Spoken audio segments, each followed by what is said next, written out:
নির্বিচারে বৃক্ষ নিধন, জলাশয় বিনষ্ট ও পরিবেশ বিধ্বংসী পদক্ষেপে মেগা সিটিগুলো ক্রমেই হয়ে পড়ছে বসবাসের অযোগ্য। সকালে কেন্দ্রীয় শহীদ মিনারে এক মানববন্ধন থেকে এসব কথা বলেন নগর পরিকল্পনাবিদরা। ঘোষণা করেন 15 দফা সুপারিশ সহ ইশতেহার।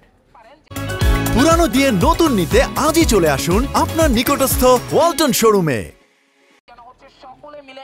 জনকল্যাণমূলক ও পরিবেশ বান্ধব নগর পরিকল্পনার দাবিতে বৃহস্পতিবার সকালে কেন্দ্রীয় শহীদ মিনারের সামনে মানববন্ধন করে পরিকল্পিত বাংলাদেশের জন্য ছাত্র সমাজ।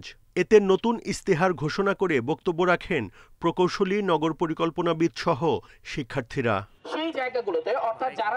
বসবাসযোগ্য ও পরিকল্পিত নগরায়ন বাস্তবায়নে বিভিন্ন সুপারিশ তুলে ধরেন তারা।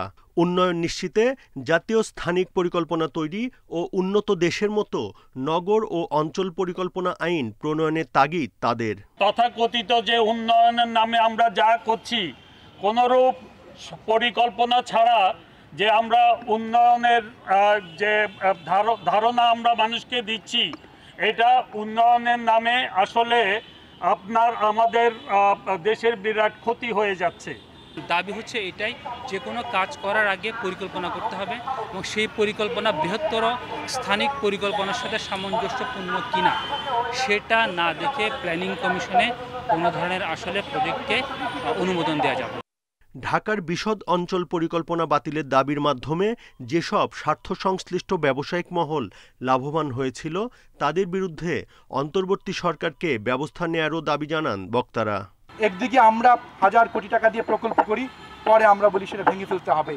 এই যে পরিকল্পনাহীন উন্নয়ন, সেই উন্নয়ন যদি নতুন যে সরকার, সেই সরকারও যদি সেভাবেই এগিয়ে যায়, তাহলে নিশ্চিতভাবেই দেশের উন্নয়ন টেকসই হবে না, সেই উন্নয়নের সুফল ঘরে পাবে না। আবাসন ও উন্নয়ন সংশ্লিষ্ট কর্মকাণ্ডের মহাপরিকল্পনায় ব্যবসায়িক স্বার্থ ও পেশিশক্তির প্রভাব যেন না থাকে, সে দাবিও তাদের। Buddhadeb Kundu, independent news, Dhaka.